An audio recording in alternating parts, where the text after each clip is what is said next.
রিমিতা খুবই সরল সিধেসাদা একটি মেয়ে ছিল। তার আচার ব্যবহার খুবই নম্র এবং ভদ্র ছিল। সে একজন গ্রামের মেয়ে ছিল। সে গ্রাম থেকে পড়াশোনা করতে শহরে এসেছিল। গ্রামের মেয়ে হওয়ায় তার পোশাক আশাক শহরের মেয়েদের থেকে একেবারেই আলাদা ছিল। সে গ্রামের মেয়েদের মতোই কলেজে কখনো শাড়ি আবার কখনো বা চুড়িদার পরে আসতো।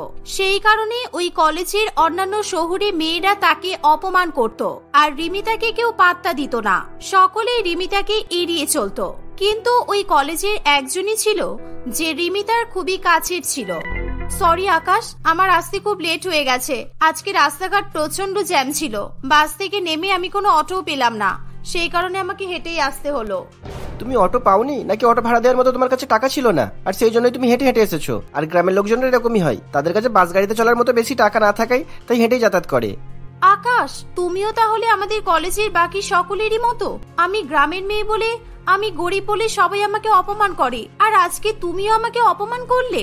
এতদিন পর্যন্ত আমার যতটা কষ্ট হয়নি, তুমি আমাকে অপমান করলে বলে আমার অনেক কষ্ট হয়েছে। তার মানে তুমি সকলের মতোই? আরে রিমিতা, শান্ত হও। আমি তো তোমার সঙ্গে মজা করলাম। তুমি না সত্যি এখনো পর্যন্ত আমাকে বুঝতে পারলে না। আমি তো শুধু একটু তোমার সঙ্গে মজা করছিলাম জাস্ট, আর তুমি একদম সিরিয়াস হয়ে গেলে। আমি সত্যি বলছি, আমি তোমার সাথে ইয়ার্কি করেছি। আচ্ছা, তুমি মজা করছো আমার সঙ্গে? তুমি তাহলে একটা কথা বলো তো, শুধু আমাদের কলেজে নয়, এই শহরে অনেক সুন্দর সুন্দর মডার্ন বড়লোক সুন্দরী রূপবতী মেয়ে আছে, তারপরও তুমি আমার মতো একজন গ্রামের গরিব মেয়েকে কেন পছন্দ করেছো বলো? তোমার মধ্যে যেটা আছে সেটা শহরের মেয়েদের মধ্যে নেই রিমিতা। তুমি খুবই সরল, তোমার মন খুব ভালো। আমি তোমাকে কারোর সঙ্গে কখনোই তুলনা করতে পারবো না। আমার কাছে যতই সুন্দরী মেয়ে আসুক না কেন, আমি সবসময় তোমাকেই পছন্দ করব। আকাশের কথা শুনে রিমির মুখে হাসি ফোটে। মুখে হাসি থাকলেও রিমির মাথায় অন্য কিছুই চলছিল। সে আকাশের কথাগুলো যেন পুরোপুরিভাবে বিশ্বাস করতে পারছিল না। রিমিতার মনে হচ্ছিল আকাশ হয়তো তার সঙ্গে মিথ্যা নাটক করছে। রিমিতা তার এই মনের কথাগুলো প্রকাশ করে না। সে আকাশের সঙ্গে কিছুক্ষণ সময় কাটিয়ে আবার হোস্টেলে ফিরে আসে। হোস্টেলে ফিরে এসে সে আলমারি থেকে একটা দামি ফোন বের করে। ওরে বাবা, মায়ের 10টা মিসড কল। মা এতবার ফোন করেছে, মাকে একবার ফোন করি। হ্যাঁ মা, বলো, কেমন আছো তুমি?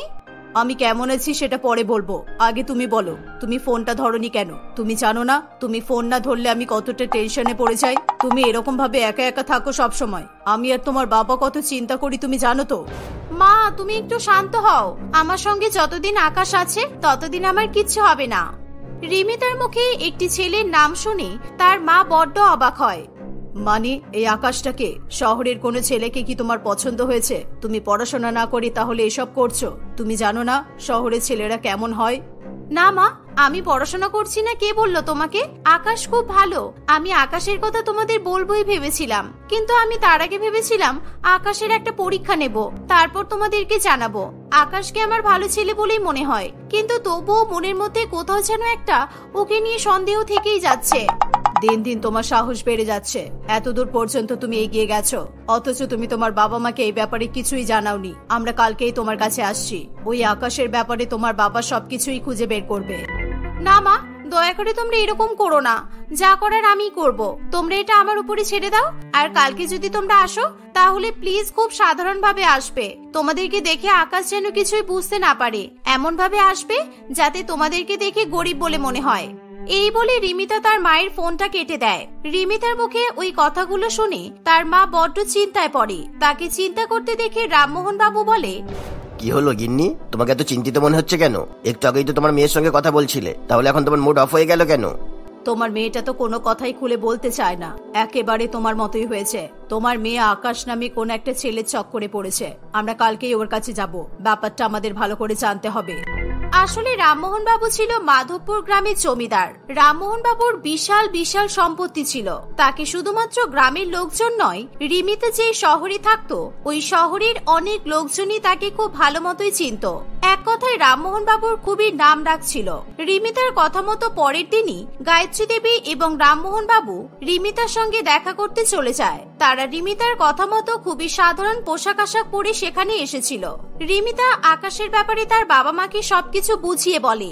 আকাশের সঙ্গে নিজের বাবা মায়ের পরিচয় করিয়ে দেওয়ার জন্য রিমিতা ফোন করে আকাশকে সেখানে ডাকে। আকাশ সেখানে এসেই প্রথমে রিমিতার বাবা মাকে প্রণাম করে। কেমন আছেন আপনারা? আপনাদের সঙ্গে দেখা করার অনেকদিন থেকে ইচ্ছা ছিল। আমি ভাবতেই পারিনি যে এত তাড়াতাড়ি আপনাদের সঙ্গে দেখা হয়ে যাবে।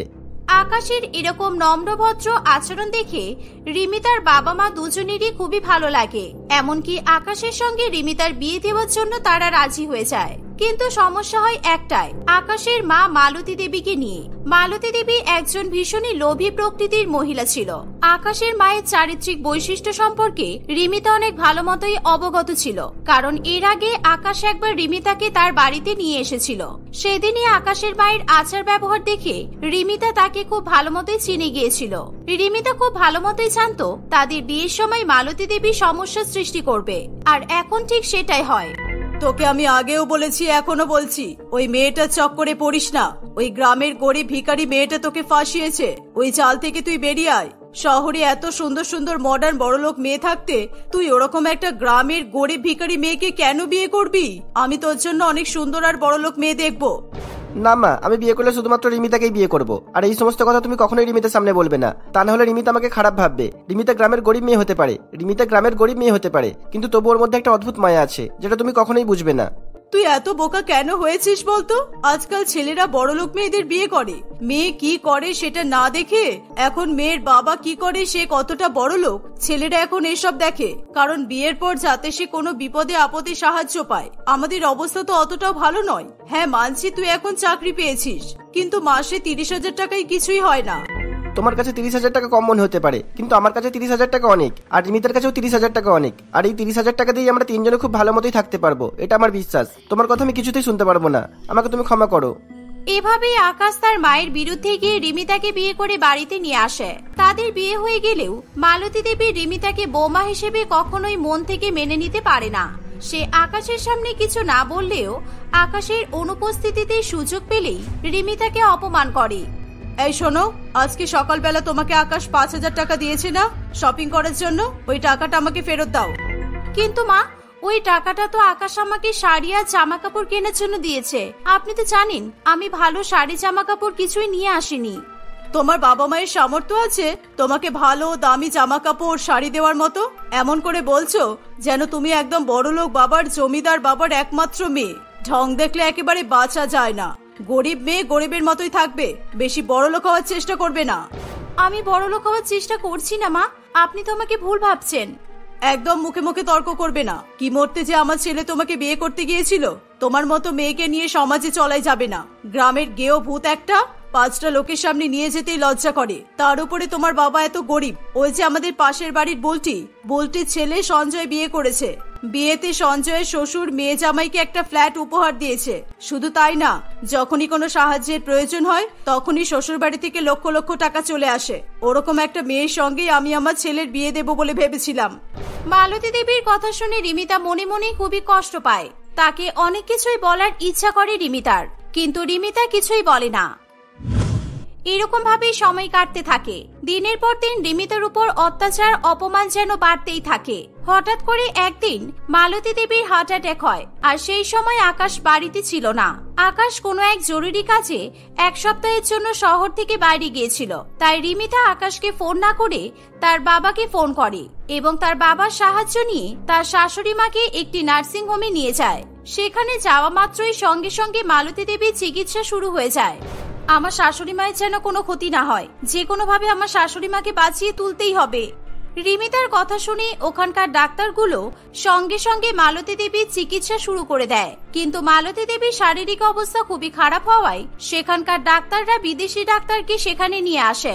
ফরেনার ডাক্তারের অধীনেই মালতী দেবীর চিকিৎসা চলতে থাকে। কয়েকদিনের মধ্যেই মালতী দেবী কিছুটা সুস্থ হয়ে ওঠে। এবার রিমিতা আকাশকে ফোন করে জানালে আকাশ সেখানে চলে আসে, কিন্তু আকাশ ওই নার্সিং হোমে এসে ভীষণ পরিমাণে অবাক হয়। রিমিতা, তুমি মাকে এত বড় নার্সিং হোমে কিভাবে ভর্তি করলে? মা 5 দিন ধরে এখানে অ্যাডমিট আছে, তুমি তো একবার আমাকে কিছুই জানালে না। তুমি জানো এই এলাকার নার্সিং হোমটা সবচেয়ে বড় নার্সিং হোম, এখানে বিদেশি ডাক্তারদেরকে দিয়ে চিকিৎসা করানো হয়। তুমি এত টাকা কোথায় পেলে? রিমিতা আকাশের কথার উত্তরে কিছুই বলে না। ঠিক সেই সময় সেখানে রিমিতার বাবা মা এসে উপস্থিত হয়। রিমিতার বাবা মাকে দেখে আকাশ আরো বেশি পরিমাণে অবাক হয়, কারণ এবার রিমিতার বাবা মায়ের পোশাক আশাক সম্পূর্ণ আলাদা ছিল। আকাশ কিছুতেই বুঝতে পারছিল না যে তার সঙ্গে এসব কি হচ্ছে। আকাশ কিছু বলতে যাবে তখনই ওই হসপিটালের একজন বড় ডাক্তার সেখানে এসে রামমোহন বাবুকে স্যালুট করে। আসুন আসুন চেয়ারম্যান সাহেব। বাই দ্য ওয়ে, আপনি নিজে এখানে এত কষ্ট করে আসতে গেলেন কেন? আপনাদের পেশেন্ট তো এখন অনেকটাই সুস্থ আছেন। মিস শাশুড়ি মাকে দেখতে আসতে হবে না? অনেক কাজ ফেলে রেখে অনেক ব্যস্ততার মধ্যেও আমি এখানে এসেছি। কি হলো জামাই বাবা, তুমি এরকম ভাবে কি দেখছো? আকাশ কিছু বুঝতে পারছে না বাবা। আকাশ, সত্যি আমি তোমার মতো একজনকে জীবনে পেয়ে খুবই খুশি হয়েছি। আমি তোমার পরীক্ষা নেব বলে আমার আসল পরিচয়টা এতদিন পর্যন্ত লুকিয়ে রেখেছিলাম। আমি ভেবেছিলাম তোমার মায়ের সেবা যত্ন করে আমি তোমার মায়ের মনও জয় করে নেব। আসলে আমার বাবা মাধবপুর গ্রামের জমিদার আর এই এলাকার চেয়ারম্যান। রিমিতা তার এবং তার পরিবারের ব্যাপারে সমস্ত কিছুই আকাশকে জানায়। সবকিছু জানার পর আকাশ মনে মনে রিমিতাকে নিয়ে খুবই গর্ববোধ করে। এত বড়লোক ধনী পরিবারের মেয়ে হওয়া সত্ত্বেও রিমিতার মধ্যে যে বিন্দুমাত্র অহংকার নেই, এটাই আকাশের কাছে একটা গর্বের কারণ হয়ে দাঁড়ায়। আকাশের মা সুস্থ হতেই আকাশ তার মাকে সবকিছু জানায়। সবকিছু জানার পর মালতী দেবী তার ভুল বুঝতে পারে। আমাকে ক্ষমা করে দাও বৌমা, আমি কিছু না জেনেই তোমাকে অনেক অপমান করেছি। কিন্তু সত্যি কথা বলতে, সেদিন যখন আমি অসুস্থ হয়ে পড়েছিলাম আর তুমি আমাকে নিয়ে যেভাবে টেনশন করছিলে, সবাইকে ফোন করছিলে, তখনই তুমি আমার মন জয় করে নিয়েছিলে। তোমার মতো বৌমাকে পেয়ে আমি নিজেকে সত্যি ভাগ্যবতী বলে মনে করছি। শাশুড়ি মায়ের মুখে এমন কথা শুনে রিমিতার চোখে জল চলে আসে। সে তার শাশুড়ি মাকে ক্ষমা করে দেয়। সেদিনের পর থেকে রিমিতার জীবন পুরোপুরি পাল্টে যায়। তার বর এবং শাশুড়ি মা অনেক অনেক ভালোবাসা দিয়ে তার জীবনটা একেবারে ভরিয়ে তোলে। এভাবে রিমিতা হাসি খুশি তার বৈবাহিক জীবন কাটাতে থাকে। আমরা তো কোনোদিনও ভাবিনি যে তুমি ফিরে আসবে দিদি। আমি যদি জানতাম তুমি আসবে তাহলে আমি এমন কাজ কোনোদিনও করতাম না। আমি ভেবেছিলাম তুমি আর রাহুল একসঙ্গে কোথাও চলে গেছো। কোনো কারণ ছাড়াই তুমি নিজের মতো আমাকে ভেবে নিলে। তোমার হঠাৎ কেন মনে হলো আমি তোমার স্বামীর সঙ্গে চলে যাব? নাকি আমার স্বামীর সঙ্গে ঘর সংসার করতে চেয়ে তুমি এরকম প্ল্যান বানিয়েছিলে যাতে আমাকে রাস্তা থেকে সরিয়ে দিতে পারো? এসব তুমি কি বলছো কিয়া? 2 বছর আমরা তোমার জন্য অপেক্ষা করেছি। আমাদের বাচ্চাগুলো তো ছোট, ওদের তো মা বাবা দুজনেরই ভালোবাসা লাগবে, তাই না? এই জন্যই তো আমরা এরকম সিদ্ধান্ত নিতে বাধ্য হয়েছি।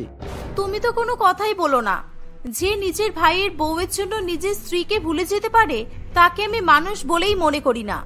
আর তার বলা কথারও কোনো দাম নেই আমার কাছে। তুমি যেটা ভাবছো সেরকম কিছুই নয় দিদি। আমাদের প্রথম থেকে এরকম কোনো প্ল্যান ছিল না।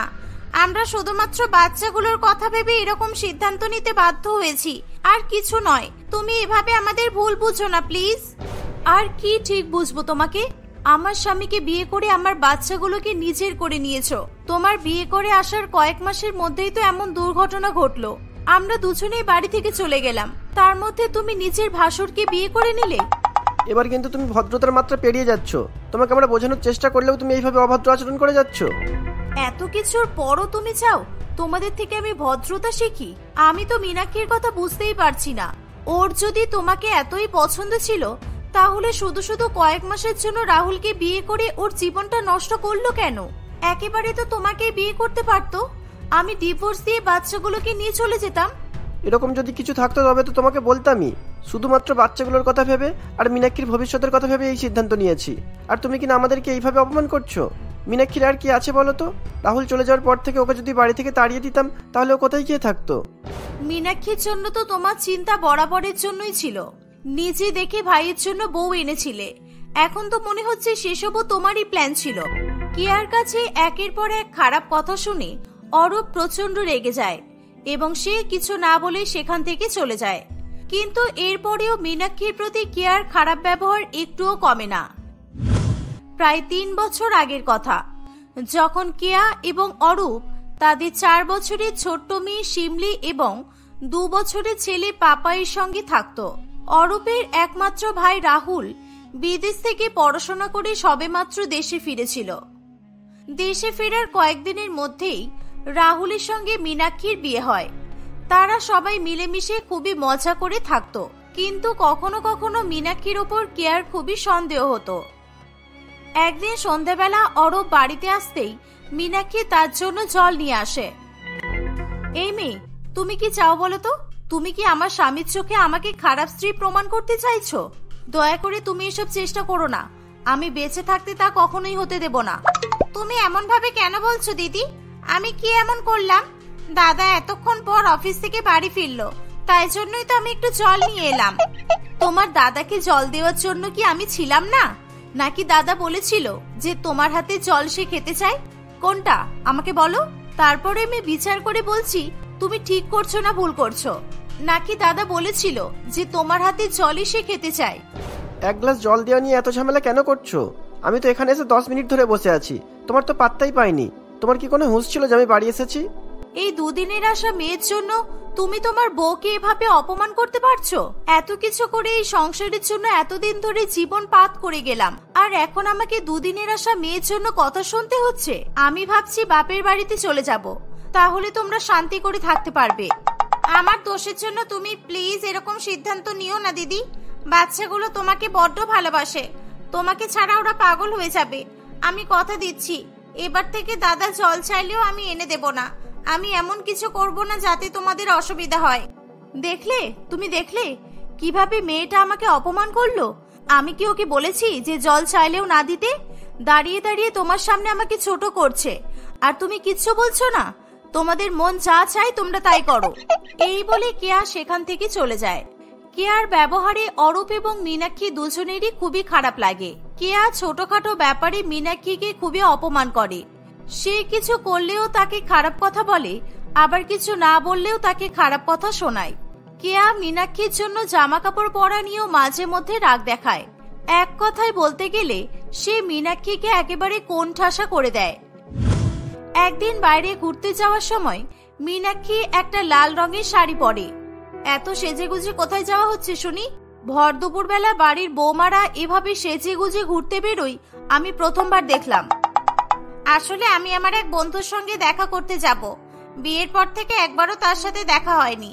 ও অনেকদিন ধরেই বলছে আজকে বাড়িতে একটু কাজ কম আছে, তাই ভাবলাম একটু দেখা করেই আসি। তোমার আবার বন্ধুও আছে? জানতাম না তো। অরূপ তো বলেছিল তোমার নাকি এই পৃথিবীতে কেউ নেই, তুমি অনাথ, তাই সে তোমাকে ওর ভাইয়ের বউ করে নিয়ে এসেছে। এখন তো শুনছি তোমার এই শহরে বন্ধু বান্ধবও আছে। বাহ! হ্যাঁ দিদি, দাদা তো ঠিকই বলেছে। এই পৃথিবীতে আমার নিজের বলতে কোনো আত্মীয় নেই, বন্ধু আছে কয়েকজন। আর তাদের মধ্যে একজন দাদার অফিসে কাজ করে, সেখান থেকেই দাদা আমার খোঁজ পেয়েছে। ঠিক আছে ঠিক আছে, এখন ওসব বাদ দাও, তাড়াতাড়ি যাও আর তাড়াতাড়ি এসো। বাচ্চা সামলে আমি কিন্তু ঘরের বেশি কাজ করতে পারবো না। তুমি আসলেই রাত্রের খাবার বসানো হবে। মীনাক্ষী সেখান থেকে চলে যায়। বেশ অনেকটা বেলা হয়ে যাওয়ার পরেও মীনাক্ষীকে ফিরে আসতে না দেখে কেয়ার খুবই চিন্তা হয়। সে মীনাক্ষীকে ফোন করেও পায় না। কিছুক্ষণ পরে অরূপ এবং মীনাক্ষী একসঙ্গে হাসাহাসি করতে করতে বাড়ি ফেরে। তাদেরকে দেখে কেয়া তেলে বেগুনে জ্বলে ওঠে। তারা কোথায় ছিল, কি হয়েছিল কিছু না জিজ্ঞাসা করেই কেয়া মীনাক্ষীকে নানান রকম ভাবে অপমান করতে থাকে। ও আচ্ছা, এই তাহলে তোমার বন্ধু, যার সাথে তুমি দেখা করতে তার পছন্দের রঙের শাড়ি পরে বেরিয়েছিলে। তাই ভাবি হঠাৎ করে তুমি লাল রঙের শাড়ি পরলে কেন? এমনি সময় তো তুমি কুর্তি আর চুড়িদার পরেই ঘুরে বেড়াও, আর আজকে তুমি শাড়ি পরলে, আবার লাল রঙের, যেটা কিনা আমার স্বামীর পছন্দের রং। তোমার মাথাটা একদম খারাপ হয়ে গেছে বুঝলে। তোমাকে সত্যি সত্যি এবার একটা মাথার ডাক্তার দেখাতে হবে। এরকম দিনরাত সন্দেহ করে বাড়ির পরিবেশটাকে তুমি পুরোপুরি নষ্ট করে দিচ্ছ। অফিস থেকে আসলাম, কোথায় একটু বসে গল্প করব, কথা বলবো, তা নয় তুমি ঝগড়া শুরু করে দিলে। ঝগড়া কেউ ইচ্ছে করে করে? তুমি কি ভাবো আমি কিছুই বুঝি না, তাই তো? আমাকে দুটো বাচ্চার সঙ্গে এই বাড়িতে ফেলে রেখে তোমরা দুজনে ঘুরে বেড়াবে, আনন্দ করবে, আর আমি সেগুলো চুপ করে সহ্য করব? রাহুল তো সপ্তাহে 5 দিন বাড়িতেই থাকে না, না হলে আমি ওকে সব বলে দিতাম। আমি কেন দাদার সঙ্গে ঘুরতে যাব বলো তো? আমি তো তোমাকে বলেই গেলাম যে আমি আমার বন্ধুর সঙ্গে দেখা করতে যাচ্ছি। এটাও বললাম যে আমার বন্ধু দাদার অফিসেই কাজ করে। সেই বন্ধুর সাথে দেখা করে ফেরার সময় আমার দাদার সঙ্গে দেখা হয়ে গেছে, তাই আমরা একসাথে বাড়ি ফিরে এসেছি। তুমি তো কম শিয়ানা নও, তুমি ভালোই ফাঁদ পাততে জানো। বাড়ি থেকে বেরোনোর আগেই ভালো করে সব সাজিয়ে গিয়েছিলে, যাতে আমি কোনো প্রশ্ন করলেই সব বলতে পারো। আমি আর এই অশান্তি সহ্য করতে পারছি না। আমি আজই তোমাদের বাড়িতে ফোন করব, আর তোমার দাদাকে বলবো যেন কয়েকদিনের জন্য তোমাকে ওখানে গিয়ে রাখে, তাহলে যদি তোমার মাথাটা একটু ঠান্ডা হয়। তাই করো, এক ঢিলে 2 পাখি মারা হয়ে যাবে। আমি বাপের বাড়িতে চলে গেলে তোমাদের সাথেও আর কেউ খিটখিট করার থাকবে না, আর তোমরাও নিজেদের ইচ্ছে মতো ঘুরতে পারবে। আজকে আমার দাদাকে ফোন করে দিও। কেয়াকে অনেক বোঝানো সত্ত্বেও সে মীনাক্ষী কিংবা অরূপ কারোর কথাই বিশ্বাস করে না। রাহুল অফিস থেকে বেশ কয়েকদিনের ছুটি নিয়ে বাড়িতে আসে। বাড়িতে আসার পর সে বাড়ির সকলের জন্য জামা কাপড় কিনতে পাশের শহরে শপিং করতে যেতে চায়। কিন্তু তাদের পরিবারের এমন অবস্থা ছিল যে কেউই শপিং এ যাওয়ার ইচ্ছা প্রকাশ করে না। রাহুল মীনাক্ষীকে বললেও সেও তার কথা ফিরিয়ে দেয়। আর অরূপ তো সারাদিন অফিসেই থাকে, তাই রাহুল তাকেও বলতে পারে না। পাশের শহরে একটা সুন্দর হস্তশিল্প মেলা লেগেছে, যেখানে হাতে বোনা জামা কাপড় পাওয়া যাচ্ছে। তোমার তখন বেশ কয়েকদিন ছুটি আছে, তাই ভাবলাম সবাই মিলে যাব। কিন্তু তোমরা তো আমার ইচ্ছাকে পাত্তাই দিচ্ছ না। সাধারণ কোনো শপিং মল থেকে জামা কাপড় কেনার হলে এতবার বলতাম না। এরকম মেলা কি বারবার হয় বলো? বাধ্য হয়ে মীনাক্ষীকে তার বাচ্চাগুলোকে বাড়িতে রেখে রাহুলের সঙ্গে যেতে হয়। রাস্তায় তাদের গাড়িটা একটা ভয়াবহ অ্যাক্সিডেন্টের সম্মুখীন হয়। আশেপাশের লোকজন তাদেরকে হাসপাতালে নিয়ে যায়। রাহুল কোমায় চলে যায় আর কেয়া স্মৃতিশক্তি হারিয়ে ফেলে। অরূপ এবং মীনাক্ষী অনেক খুঁজলেও তাদের কোনো সন্ধান পায় না। এইভাবে বেশ কয়েকদিন কাটে। অরূপ এবং কেয়ার দুই ছেলে মেয়ে শিমলি আর পাপাই দিনরাত তাদের মায়ের জন্য কান্নাকাটি করত। মা কখন আসবে বাবা? মা তো বলেছিল আমাদের জন্য নতুন জামা কিনতে গেছে, কিন্তু মা এখনো এলো না। কতদিন হয়ে গেল। আমি মায়ের কাছে যাব, না হলে আমি কিচ্ছু খাবো না। শিমলি আর পাপাইকে ভালো রাখার জন্যই মীনাক্ষী আর অরূপ দুজনে দুজনকে বিয়ে করার সিদ্ধান্ত নেয়। অন্যদিকে ডাক্তার বা পুলিশ কাউকেই কেয়া তার বাড়ির নাম ঠিকানা কিছুই মনে করে বলতে পারে না। দেখতে দেখতে 2 বছর কেটে যায়। কেয়ার চিকিৎসা চলার ফলে হঠাৎই একদিন তার সবকিছু মনে পড়ে যায়। কিন্তু ড্রাইভার সিটে বসে থাকার কারণে রাহুলের গুরুতর চোট লেগেছিল। আর এই 2 বছরই সেও কোমা থেকে ফিরতে পারে না। কোনো উপায় না পেয়ে কেয়া একাই তার বাড়ির উদ্দেশ্যে রওনা দেয়। বাড়িতে এসে অরূপ এবং মীনাক্ষীকে বিবাহিত দেখে সে অবাক হয়ে যায়। মীনাক্ষী আর অরূপ অনেক বোঝানো সত্ত্বেও কেয়া কিছুই বুঝতে চায় না। অন্যদিকে এই 2 বছরে কেয়া ছেলে মেয়েরাও তাকে ভুলে যায়। পাপাই, কতদিন পরে তোকে দেখলাম, কত বড় হয়ে গেছিস বাবা। এবার থেকে মা তোদের সাথেই থাকবে, আর তোদের কোনো চিন্তা নেই। আমি জানি অনেকদিন আমি তোদের সঙ্গে ছিলাম না, তোরা আমাকে ক্ষমা করে দে। আমি জানি না এরা তোদের সাথে কেমন ব্যবহার করেছে। মা মা ও মা, এই আন্টিটা কে? এই আন্টিটাকে চিনি না, তুমি ওকে চলে যেতে বলো, আমার ভালো লাগছে না। আমি আন্টি নই বাবা, আমি তোর নিজের মা। তুই আমাকে ভুলে গেলি বাবা। আমাকে ছাড়া তো তোর খাওয়া ঘুম কিছুই হতো না, আর এখন তুই আমাকেই চিনতে পারছিস না? কি করে চিনবো বলো তো? তুমি নিজেকে কেন আমাদের মা বলছো? তুমি কি আমাদের বোকা বানাতে চাইছো? আমাদের মা তো বাড়িতেই আছে। অচেনা আন্টি আঙ্কেলদের সাথে মা কথা বলতে বারণ করেছে। তুমি চলে যাও এখান থেকে। তুইও আমাকে ভুলে গেলি? তুই আমার প্রথম সন্তান, তোর কাছ থেকেও আমি আর মা ডাক শুনতে পারবো না? আমি মীনাক্ষীকে অনেক ছোট বড় কথা বলেছি, অনেক অপমান করেছি, তাই জন্য কি উপরওয়ালা আমাকে এমন শাস্তি দিল? তোরা ভালো থাকিস, আমি আর কখনোই তোদেরকে বিরক্ত করতে আসবো না। পাপায়ের ডাকাডাকির কারণে মীনাক্ষী আর অরূপ দুজনই সেখানে ছুটে আসে। কেয়ার সাথে তাদের ছেলে মেয়েদের কথোপকথন শুনে তারাও খুবই দুঃখ পায়। তোমরা ভালো থেকো মীনাক্ষী, আমি আর এখানে কখনোই আসবো না। সুস্থ হয়ে সব মনে পড়তেই এখানে ছুটে এসেছিলাম। আমি বুঝতে পারিনি যে আমাকে এমন কিছু দেখতে হবে বা শুনতে হবে। তোমরা তোমাদের নতুন সংসার নিয়ে ভালো থেকো। আমার ছেলে মেয়েগুলোর একটু খেয়াল রেখো। এই বলে কেয়া সেখান থেকে চলে যায়। অ্যাক্সিডেন্টের পর রাহুলের বেঁচে থাকার কথাও সে কাউকে জানায় না। সে ভাবে রাহুল বেঁচে আছে জানলে অরূপ এবং মীনাক্ষীর নতুন সংসারের সমস্যার সৃষ্টি হতে পারে। এইভাবে আরো বেশ কয়েকদিন কাটে। একদিন হঠাৎ করেই রাহুলের মৃত্যু হয়। কেয়া সেই খবরও তাদের বাড়িতে জানায় না। সময়ের সঙ্গে সঙ্গে প্রত্যেকেই নিজেদের জীবন নিয়ে ব্যস্ত হয়ে পড়ে।